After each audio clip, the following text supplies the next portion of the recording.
रात की गहरी खामोशी में सिर्फ पानी की हल्की हल्की आवाज सुनाई दे रही थी। करमदीन ने ठंडी सांस ली, बूढ़े हाथों से डोल को कसकर पकड़ा और जैसे ही थोड़ा और आगे झुका, अचानक उसका संतुलन बिगड़ा।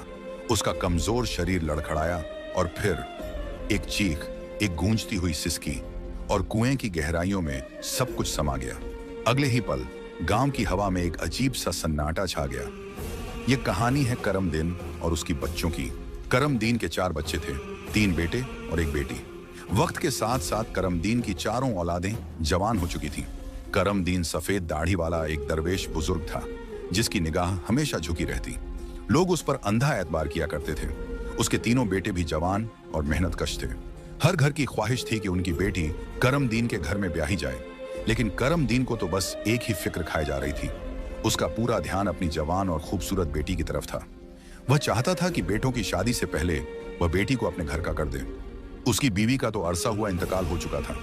आखिर करमदीन की बेटी का एक अच्छा रिश्ता आ ही गया, लेकिन रिश्ता आने के बाद करमदीन बजाय खुश होने के परेशान हो गया, क्योंकि यह रिश्ता एक दूर दराज के गांव से आया था। लेकिन करमदीन के तीनों बेटों ने सलाह बनाई कि इस रिश्ते से इनकार करना मुनासिब नहीं। लिहाजा करमदीन ने दिल पर पत्थर रखकर अपनी प्यारी बेटी को दूर के गांव में ब्याह दिया। जाते हुए बेटी की आंखों में आंसू थे, लेकिन उसने करमदीन का हाथ थामकर कहा, अब्बा जान, अब मैं इतनी जल्दी वापस नहीं आ सकूंगी। आप बूढ़े और कमजोर हो गए हैं, आपको अपना ख्याल खुद रखना होगा। भाई तो अपनी जिंदगी में मगन है, लेकिन वादा करें कि आप खुद से गाफिल नहीं होंगे। बेटी की बात पर करमदीन मुस्कुरा दिया, हालांकि उसकी अपनी आंखों में भी आंसू थे। बेटी ब्याह कर चली गई तो करमदीन तीनों बेटों की बीवियों को भी ब्याह कर ले आया। वे भी हुस्न में यकता और आला खानदान से ताल्लुक रखती थी। करमदीन अब बहुत खुश था कि वह अपने फराइज से सबकदोश हो चुका था। उसने अपनी बाकी की सारी जिंदगी अल्लाह की इबादत में वक्फ कर देने का सोच लिया था, लेकिन हालात बदल चुके थे। शादी के कुछ रोज बाद ही एक शदीद सर्दी की रात करमदीन अपने कमरे में कंबल ओढ़े लेटा था। जब उसकी बहू कमरे में दाखिल हुई, करमदीन तब चौंका जब किसी ने उसके ऊपर से कंबल खींचकर उतार दिया। वह हड़बड़ाकर उठ बैठा। शदीद सर्दी की रात में बिना कंबल के सोना मुहाल था। सामने बहू खड़ी थी। उसने एक फटी पुरानी सी चादर करमदीन की जानिब बढ़ा दी और बोली, अब्बा जान, आप यह लेकर सो जाएं। हम 2 लोग हैं, हमें कंबल की जरूरत है और मेरे पास कोई कंबल नहीं है। बहू इतना कहकर कमरे से चली गई, जबकि ठिठुरता हुआ करमदीन हैरान रह गया। उसने वह चादर ओढ़कर सोने की कोशिश की, लेकिन वह पतली सी चादर थी, उसमें नींद कहां आती। बहू अपने मायके से बहुत सा सामान लाई थी, उसमें भी तो कंबल था। फिर उसने करमदीन का कंबल क्यों लिया?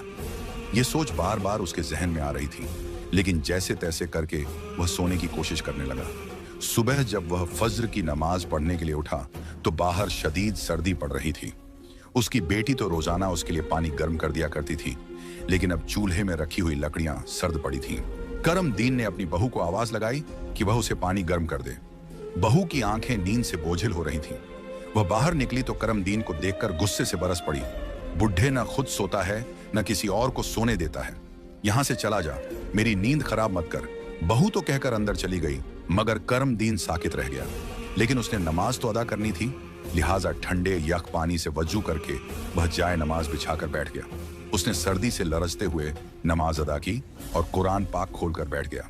सुबह बहुएं उठी तो उसके कानों में आवाज पड़ी, चल बुढ़े, अब कमरे से निकल, बाहर और सामान ला कर दे। करमदीन को इस तरह मुखातिब किए जाने पर बहुत दुख हुआ, मगर उसकी बहुओं ने यही तरीका बना लिया था। वे उसे इसी तरह मुखातिब करती। उन्होंने बुजुर्ग करमदीन को कमरे से निकाला और कई सारा सामान बनवा दिया। करमदीन बेचारा पूरे बाजार में मारा मारा फिरता रहा। वह सारा सामान खरीदता रहा। थक हार कर जब वह घर आया तो बहू ने उसके हाथ में पानी से भरी बाल्टी और झाड़ू थमा दिया। पूरे सहन को धोकर साफ कर दो, घर में मेहमान आ रहे हैं। बहू के हुक्म पर करमदीन खामोशी से सहन को धोने लगा। हालांकि वक्त तो कुरान पढ़ने का हो रहा था। करमदीन को सख्त भूख लग चुकी थी, लेकिन उसकी तीनों बहुएं खाना पकाकर अपने अपने कमरों में ले जा चुकी थीं। शादी के बाद करमदीन के तीनों बेटे तो दिखाई ही न देते थे। सारा वक्त बस बीवियों के आसपास ही घूमते रहते। बूढ़ा करमदीन थका हारा अपने कमरे से निकला और इधर उधर खाने के लिए कुछ तलाश करने लगा। किचन भी खाली था और किसी बर्तन में खाने की कोई चीज न थी। इत्तेफाक से एक बहू अंदर से बाहर निकल आई।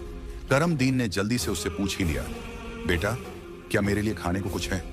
करमदीन की बहू बिगड़कर पलटी और बोली, दिन रात खाने के अलावा कोई और बात भी कर लिया करो।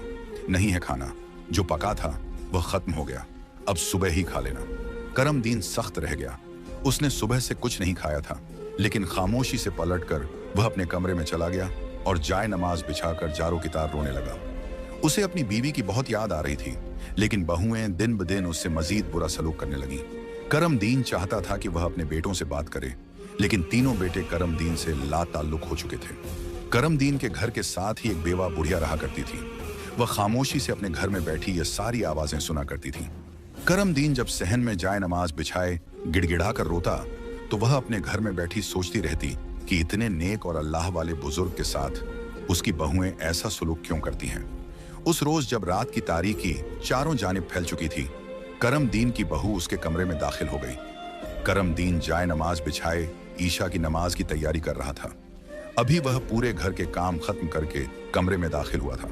हालांकि वह बहुत थक चुका था, मगर नमाज तो पढ़नी ही थी।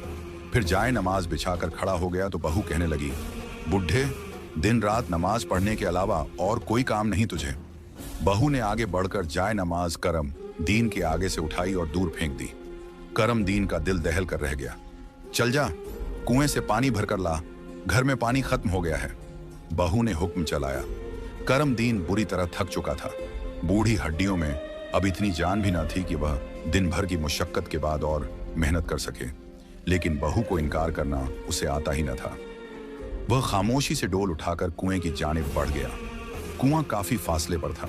रात के 20 करमदीन को ठीक तरह से दिखाई भी नहीं दे रहा था, लेकिन ठोकरें खाता हुआ वह जैसे तैसे कुएं तक पहुंच ही गया। डोल कुएं के अंदर डालकर वह पानी निकालने लगा। शायद कुएं के अंदर पानी बहुत गहरा था। कई बार डोल डालने के बावजूद भी पानी न निकला। करमदीन ने सोचा, अगर वह पानी लिए बगैर घर गया तो उसकी बहुएं एक दफा फिर हंगामा करेंगी, इसलिए बेहतर था कि कुछ मजीद कोशिश कर ली जाए। करमदीन ने सोचा, कुएं में थोड़ा आगे झुककर पानी निकाल लेता हूं। बूढ़े करमदीन ने खुद को थोड़ा सा आगे झुकाया और डोल कुएं के अंदर डाला। ना जाने उसकी किस्मत बुरी थी या कुछ और। ये क्या हुआ कि वह अपना वजन बरकरार न रख सका और आगे को उलट गया। कुएं की दीवार से रगड़ खाते हुए वह एक झटके से नीचे गिरने लगा। उसे पता था कि वह जल्दी कुएं की तह में जा गिरेगा, इसीलिए उसने तेजी से हाथ पांव मारे और कुएं की दीवार से उभरी हुई एक ईंट को पकड़ लिया। अब वह तह में तो नहीं गिरा था, लेकिन काफी नीचे कुएं की एक ईंट को पकड़े लटका रहा। उसका बूढ़ा वजूद लरज रहा था, एक एक हड्डी चटक रही थी। उसने चिल्ला चिल्ला कर लोगों को मदद के लिए बुलाना चाहा, लेकिन रात की तारीख और सर्दी के वजह 22 हर कोई अपने घर में आराम कर रहा था। करमदीन को अपनी मौत यकीनी नजर आ रही थी। चिल्लाते चिल्लाते उसका गला बैठ गया और आंखों से आंसू बहने लगे, लेकिन कोई ना आया। काफी देर तक वह ऐसे ही लटका रहा। आखिर उसे कुएं के मुंडेर के पास एक लालटेन की रोशनी नजर आई। उस रोशनी के साथ ही किसी ने नीचे झांक कर देखा। यह वही बुढ़िया थी जो करमदीन के घर के साथ रहा करती थी। पहले तो उस बुढ़िया ने हैरत से करमदीन को नीचे लटके देखा, जिसकी आवाज बाहर तक आ रही थी। फिर उसने अपने साथ लाए हुए डोल की रस्सी को नीचे लटकाया। वह बुढ़िया खुद भी करमदीन की तरह उम्र रसीदा थी। करमदीन ने रस्सी के सिरे को जल्दी से पकड़ लिया। अब बुढ़िया बड़ी मुश्किल से उसे बाहर खींचने लगी। जैसे तैसे करके आखिर उसने करमदीन को बाहर खींच ही लिया। करमदीन कपकपाता हुआ घर वापस आया तो बहुएं चिल्लाने लगी, पानी लेने भेजा था, वह भी लेकर नहीं आया। अब क्या मैं इस हाल में पानी लेने जाऊं? बड़ी बहू ने अपने बढ़ते हुए पेट की जानिब इशारा किया। वह 7 माह की हालत में थी। करमदीन शदीद सर्दी से कपकपा रहा था। बहू डोल उठाकर खुद ही बाहर निकल गई। करमदीन के बेटे वापस आए तो अपनी बीवियों के बारे में पूछने लगे। करमदीन कोई जवाब ना दे सका। जब उनकी बीवियां पानी से भरे डोल लेकर घर में दाखिल हुईं, तो बेटे उनको देखकर चौंक उठे। क्या घर में कोई मर्द मौजूद ना था जो तुम खुद पानी लेने चली गईं? बेटों ने गुस्से से कहा। तो बड़े बेटे की बीवी बोली, तुम्हारे अब्बा के तो नखरे ही खत्म नहीं होते। मैं इस हाल में भी पानी खुद भरकर लाई हूं। उन्होंने तो साफ इनकार कर दिया था। बीवी की बात सुनकर बेटा एकदम भड़क उठा। शर्म नहीं आती अब्बा जान, आपको इस उम्र में भी ऐसी घटिया हरकतें करते हैं? दिन रात हमारी बीवियां आपकी खिदमत करती हैं। आइंदा आप इनके किसी काम का इनकार नहीं करेंगे। बेटा तो यह कहकर चला गया, लेकिन करमदीन की आंखों से आंसुओं की झड़ी लग गई। वह फूट फूट कर रोने लगा। आज उसे अपनी बेटी भी याद आ रही थी। बहुएं दिन भर करमदीन को नौकर बनाए रखती, सुबह से लेकर रात गए तक उससे काम लेती। जब वह जाए नमाज बिछाकर नमाज अदा करने लगता तो बहुएं इकट्ठी होकर गाना गाने लगती। करमदीन बेबस होकर रह जाता। जब बहुओं के बच्चे पैदा हुए तो उनके हाथ एक नया मशगला आ गया। अब वे कर्मदीन के कपड़ों को अपने बच्चों के पेशाब वाले कपड़ों के साथ भिगो देती। कर्मदीन देखता तो सदमे से उसका दिल फट जाता। बहू, अगर पेशाब वाले कपड़ों के साथ मेरे कपड़े भिगोंगी तो मेरे कपड़े भी नापाक हो जाएंगे, जबकि मैं नमाज पढ़ता हूं और कुरान पढ़ता हूं। कर्मदीन बेबसी से इल्तिजा करता तो बहुएं चमक कर कहती, अगर ऐसा है तो अपने कपड़े खुद ही धो लिया करो, हमारे पास इतना वक्त नहीं कि तेरे कपड़े धोया करें। बहुओं के नाजो अदा तो बढ़ते जा रहे थे। वे दिन भर सजी संवरी घर में फिरती रहती और कर्मदीन जानवरों की तरह काम करता रहता। तंग आकर कर्मदीन ने अपने कपड़े खुद ही धोने शुरू कर दिए। बूढ़े हाथों से जिस वक्त वह कपड़े धोकर तार पर डालता तो बहुएं हंसती हुई आती और उसके धुले कपड़ों पर मिट्टी उछाल देती। अपनी जानिब से तो वे आजाद थी, लेकिन यह नहीं जानती थी कि कोई ताकत है जो खामोशी से यह सब कुछ देख रही है। कर्मदीन इन सब चीजों से आजिज आ चुका था। आखिरकार उसने निजात हासिल करने का सोचा। एक रात उसने अपनी बेटी के नाम एक खत लिखा जिसमें सारी बातों के बारे में बताया और दरख्वास्त की कि वह आकर अपने बूढ़े बाप को ले जाए, क्योंकि उसके तीनों बेटे तो अब सिर्फ बीवियों के गुलाम बनकर रह गए थे। खत बेटी के पते पर भेजते ही कर्मदीन बेताबी से बेटी का इंतजार करने लगा, मगर एक रोज गुजरा, 2 रोज गुजरे, यहाँ तक कि कई महीने गुजर गए, लेकिन बेटी का कोई जवाब मौसूल न हुआ। अब तो कर्मदीन फिर से बेबस होने लगा। अब तो बस उसे अपनी मौत का इंतजार था। बहुओं के मजालिम बढ़ते जा रहे थे। अब उनकी एक नई जिद शुरू हो चुकी थी। हर बहू के 2 बच्चे थे। बच्चे छोटे थे, सारा वक्त रोते और माँ की तवज्जो मांगते तो बहुएं जी भरकर बेजार होती। उन्हें तो आजाद जिंदगी गुजारने की आदत थी। गर्मी के शदीद दिन शुरू हो चुके थे। कर्मदीन ने बगैर कंबल के जैसे तैसे करके सर्दियां तो काट ली थी। अब सुकून का सांस लिया था, लेकिन अब एक नई मुसीबत उसके सर पर थी। बहुएं अपने सारे बच्चे कर्मदीन के हवाले करके खुद मजे से सोई रहती। कर्मदीन सुबह जागता तो सबसे पहले उसे बच्चों के कपड़े तब्दील करवाने होते, सारे घर का कामकाज करना होता। साथ साथ में जो बच्चा खाना मांगता, कर्मदीन की बहुएं हुक्म दे देती, बच्चों को खाना भी खिलाओ। वह बेचारा लड़खड़ाते कदमों से उनके लिए खाने का बंदोबस्त करता। जैसे तैसे करके वह दिन निकालता तो रात हो जाती।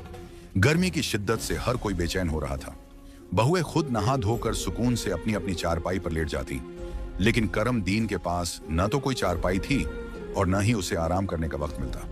वह रात जिस वक्त फौरिग हो जाता, जाए नमाज बिछा लेता तो बहुएं अपने बच्चों को कर्मदीन के आसपास छोड़ देती। वे रो रो कर कर्मदीन को तंग करते रहते। कोई बच्चा कर्मदीन का लिबास खींचने लगता तो कोई कर्मदीन की दाढ़ी खींचने लगता। वह जैसे तैसे करके बड़ी मुश्किल से नमाज अदा करता। कुरान पाक खोलकर बैठता तो कर्मदीन के पोते पोतियां कुरान पाक के सफहात को खींचने लगते। कर्मदीन यह देखकर घबरा जाता कि कहीं ये मेरा कुरान पाक शहीद न कर दें। वह कुरान पाक उठाकर खड़ा हो जाता। जितनी देर तक उसे कुरान पाक पढ़ना होता, वह मुसलसल खड़ा ही रहता। बूढ़ी टांगें कपकपाने लगती और उस पर कमजोरी तारी होने लगती, लेकिन जब तक वह कुरान पढ़ न लेता, उसके दिल को सुकून भी नहीं आता था। वह तंग होने लगा। बहुओं से शिकायत करता, बेटा, अपने बच्चों को मेरे पास भेजने से पहले इनके कपड़े तो बदल दिया करो। उन्होंने पेशाब किया हुआ होता है, सारा पेशाब मेरे कपड़ों पर लग जाता है। मेरे पूरे कमरे में हर जगह पेशाब की बू है। ऐसी जगह पर बैठकर मैं क्या ही नमाज पढ़ूं? कर्मदीन जब यह बात अपनी बहुओं से कहता तो वे मजीद चिढ़ जाती। ज्यादा हम पर अपनी दीनदारी झाड़ने की जरूरत नहीं है। पढ़ना है तो कुरान पाक पढ़ लो। बड़ी बहू ने तो जुबान दराजी की हद कर दी, लेकिन कर्मदीन लरज गया। भला कुरान पाक को भी कोई इस तरह कहता है? लेकिन उसकी बहुएं तो जुल्म करने में हद से आगे निकल चुकी थी। उन्हें तो खुदा भी भूल चुका था। कर्मदीन चिलचिलाती दोपहर में सारा दिन काम करता। रात के वक्त लेटता तो बहुओं के बच्चे रोने लग जाते। वह उठकर उन्हें खिलाता रहता, कभी उन्हें नहलाता और कभी उन्हें सुलाने की कोशिश करता रहता। इसी खींचातानी में पूरी रात निकल जाती। कर्मदीन शदीद कमजोर हो चुका था, क्योंकि बहुएं उसे खाना तक न देती थीं। वह खाना मांगता तो बहुएं कभी कोई काम सामने रख देती, कभी अपना बच्चा पकड़ाती। पहले इसे घंटे भर खिला दो, उसके बाद ही खाना पकाऊंगी। कर्मदीन मजबूरन जाए नमाज को छोड़कर बहू का बच्चा खिलाने लगता, लेकिन बदले में रोटी उसे फिर भी न मिलती थी। कर्मदीन शदीद परेशान हो चला था। पड़ोस की बेवा औरत यह सारा मंजर देखती रहती थी। आखिरकार उसने कर्मदीन की मदद करने की ठानी। वह अपने घर से खाने का कटोरा किसी बच्चे के हाथ में देकर कर्मदीन के लिए भेज देती। कर्मदीन को ताज़ा और गर्म खाना मिलने लगा तो उसकी सेहत भी बेहतर हो चली थी। वह दिल ही दिल में उस बेवा औरत का बड़ा शुक्रगुजार हुआ। बहुएं हैरान होती थी। एन खाने के वक्त उस बूढ़े करम दीन को कौन खाना भेज देता है। छोटी दोनों बहुएं जरा साजिश फितरत की थीं। वे चंद दिन तक तो गौर करती रहीं और फिर एक रोज बच्चा खाना लेकर आया तो दोनों ने शोर मचा दिया। अब्बा जान, इस उम्र में भी बदचलन हो गए हो। पड़ोस की औरतों से नाजायज ताल्लुक रखते हो, जिसकी वजह से वे तुम्हारे लिए खाना और दूसरी चीजें भेजती हैं। यकीनन तुम उन्हें घर के पैसे भी चुरा कर देते होंगे। बहुओं ने बेटों की मौजूदगी में शोर मचाया तो करम दीन हक्का बक्का रह गया। तीनों बेटे वैसे भी आंखें माथे पर रख चुके थे। वे एकदम चिल्लाने लगे, हाँ हाँ, हमने अपनी आंखों से देखा है। ये पड़ोस की औरत हमेशा ताजा खाना बनाकर अब्बा के लिए भेजती है। भला आज के जमाने में कौन ऐसा करता है? यकीनन अब्बा इसके साथ कोई चक्कर चला रहे हैं। करम दीन यह सुनकर घबरा गया। वह तो बेचारी बेवा औरत थी, लेकिन लगने वाले इल्जाम के सबब ही परेशान था। बेटे करम दीन के कमरे में आए और जोर जोर से चिल्लाने लगे, अब्बा, अपनी उम्र का ही शर्म और लिहाज कर लो। जवान बहुएं तुम्हारे घर में हैं और तुम पराई औरत के हाथ का पका हुआ खाना खा रहे हो, वो भी सिर्फ इसलिए कि तेरा इसके साथ आंख मटक्का चल रहा है। खबरदार, अगर आज के बाद हमने तुम्हें इस औरत से बात करते देखा या उसके घर से कोई चीज आते देखी तो पता है ना इस गांव में ऐसे आदमियों के साथ क्या किया जाता है। चेहरे पर कालिक मलकर गधे पर बिठा देते हैं। बेटे की बात सुनकर करम दीन लरज कर रह गया। उसके अपने बेटे ही उसके साथ ऐसा सुलूक करने पर तुले थे। उसे जो चंद वक्त अच्छा खाना मिला था वह भी अब नसीब नहीं था। ना चाहते हुए भी करम दीन ने पड़ोस का दरवाजा खटखटा दिया। बूढ़ी बेवा औरत बाहर निकली तो करम दीन को देखकर हैरान रह गई। वह तो खुद कभी भी उसके घर नहीं आया था। करम दीन ने दोनों हाथ उसके सामने जोड़ दिए। माफ करना बहन, मगर आज के बाद मेरे घर में खाना मत भेजना। मेरी बहुओं और बेटों को ऐतराज होता है। करम दीन की बात पर वह बेवा औरत हैरान रह गई, मगर करम दीन आंखों में आंसू भरे वापस अपने घर आ गया। रात हो चली थी। बाहर बिछी चारपाइयों पर बहुएं और उनके बेटे आराम कर रहे थे। ठंडी ठंडी हवा चल रही थी। करम दीन का दिल चाहा कि वह भी यहीं खुले आसमान तले सो जाए, लेकिन उसके पास तो कोई चारपाई ही न थी।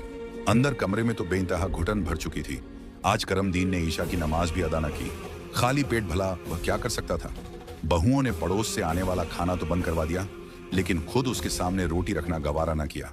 करम दीन किचन तक आया, मगर वहां खाने के लिए कुछ न था। चूल्हा ठंडा पड़ा था और बर्तन खाली थे। उसकी तीनों बहुएं इंतहा दर्जे की मगरूर थीं। खाना पकाने के लिए भी हर वक्त एक दूसरे से झगड़ा ही करती रहती थी, बल्कि अक्सर तो वे करम दीन से ही खाना पकवाया करती थी। और यह और बात थी कि जैसे ही चूल्हे से खाना उतरता तो वे खाना उठाकर अंदर कमरे में ले जाती, और जब दिल चाहता तब करम दीन के हाथ पर रोटी रख दिया करती। यह सारे जुल्म और सितम बर्दाश्त करके करम दीन अब आजिज आ चुका था।